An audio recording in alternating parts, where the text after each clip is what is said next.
Just after midnight in Tehran, the city made a sound people were not used to hearing: silence. No rush of water through pipes, no familiar hiss from showerheads, no low hum from rooftop tanks refilling. Across large swathes of the capital, taps turned and nothing came out. For millions of residents already living with months of warnings about day zero, it felt like the moment they had dreaded had finally arrived. Tehran had effectively gone dry overnight. This wasn't a sudden shock from nowhere. Iran is now in the grip of its worst water crisis in more than 6 decades. After a 2024-25 water year with rainfall roughly 45% below normal and prolonged drought across 19 of the country's 31 provinces. In Tehran itself, rainfall has been around 40% below the long-term average, and the city's 5 main reservoirs have lurched from low to critical. By early 2025, some dams feeding the capital were down to single-digit levels, with one key source almost empty. And by late autumn, authorities were warning openly that the capital might need rolling shutdowns and even evacuation if the skies did not change. Those warnings have now collided with reality. In recent days, whole districts of the capital have woken up to dry taps and blinking pump alarms. Water pressure has been drastically reduced at night. Some neighborhoods receive water only a few hours a day, while others report complete cutoffs, forcing families to queue at tanker trucks brought in by the municipality. University dormitories have shut down showers, public fountains are switched off, and in parts of the city, residents are storing every litre they can in plastic barrels and bathtubs in case the next cut lasts longer than announced. At the center of the crisis stands Iran's President Masoud Pezeshkian, a reform-minded politician who now finds himself presiding over a capital that experts say is teetering on the edge of water bankruptcy. He has been unusually blunt in public.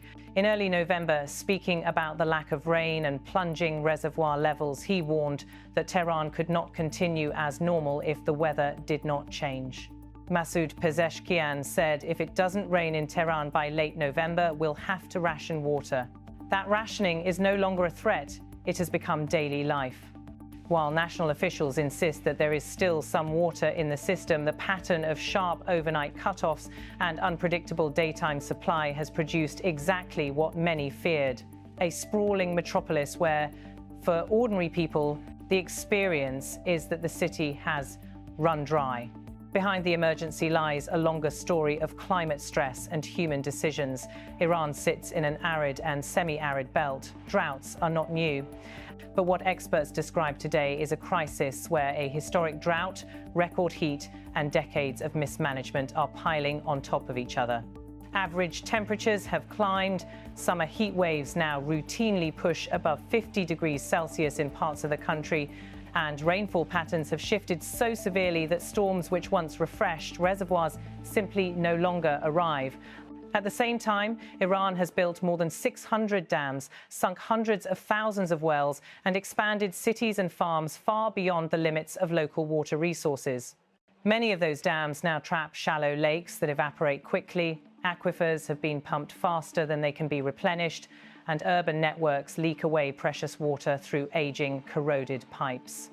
Agriculture is at the heart of this imbalance. More than 80–90% of Iran's water is consumed on farms, often using outdated flood irrigation that wastes enormous volumes. Domestic users, by contrast, account for well under 10% of the total, but it is city residents who are now being asked, and in some cases forced, to cut back.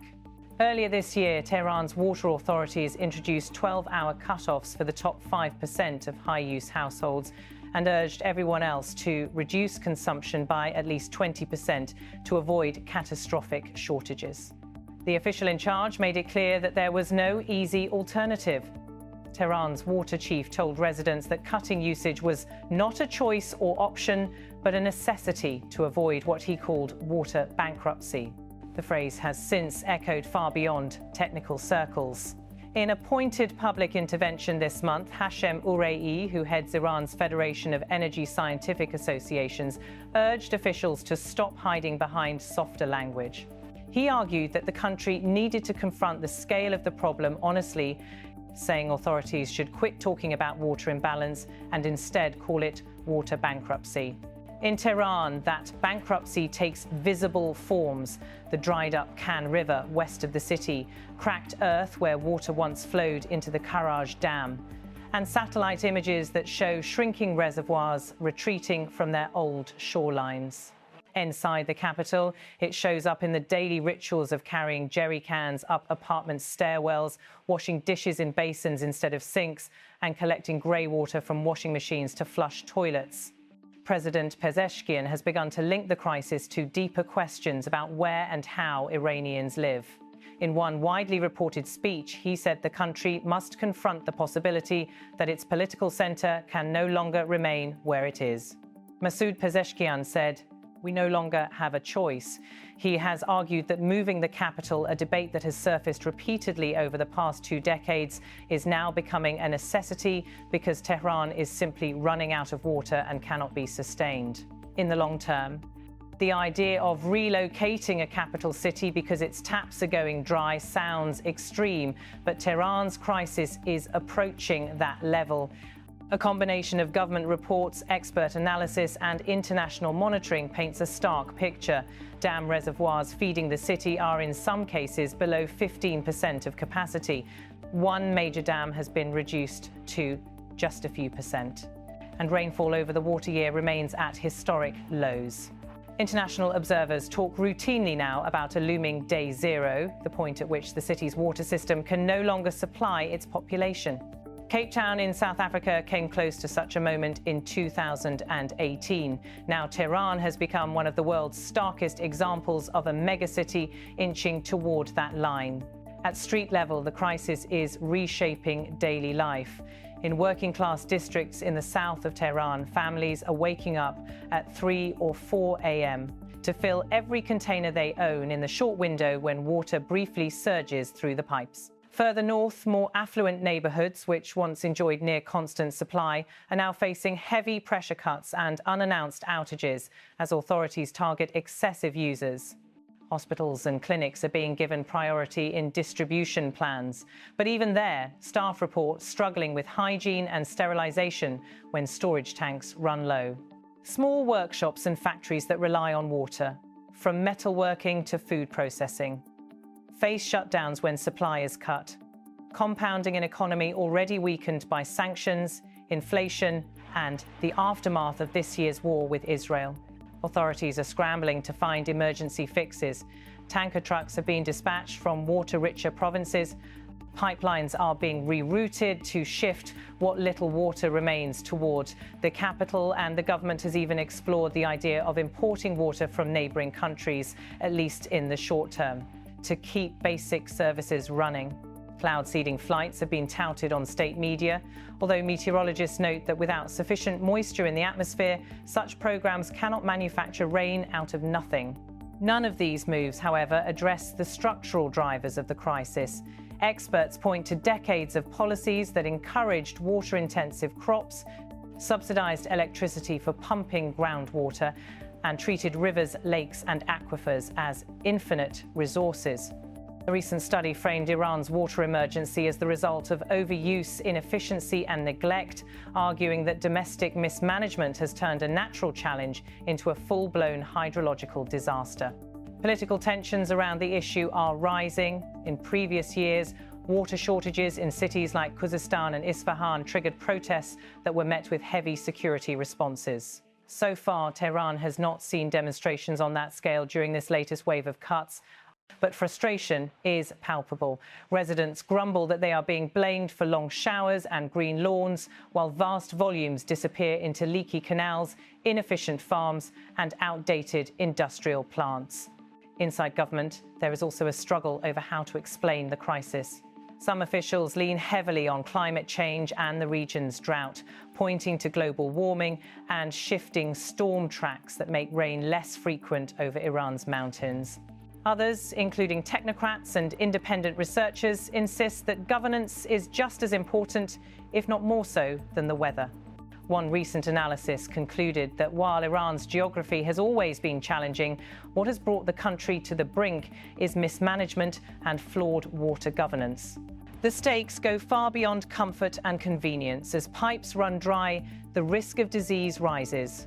When households do not have reliable clean water, they begin to store it in whatever they can find, often in containers that are not properly cleaned or sealed.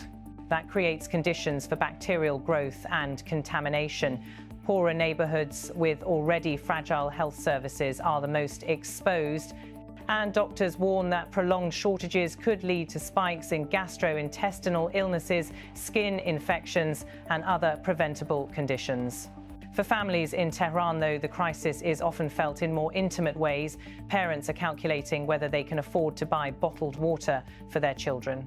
Elderly residents living alone struggle to carry heavy containers up staircases when elevators stop working during parallel power cuts. Couples planning weddings or religious ceremonies are postponing events because they cannot rely on running water for guests. Businesses in the hospitality and tourism sectors, from small restaurants to guest houses, are seeing bookings collapse as people avoid commitments they may not be able to honour. Against this backdrop, international analysts are starting to describe Iran's water crisis as a warning for many other countries.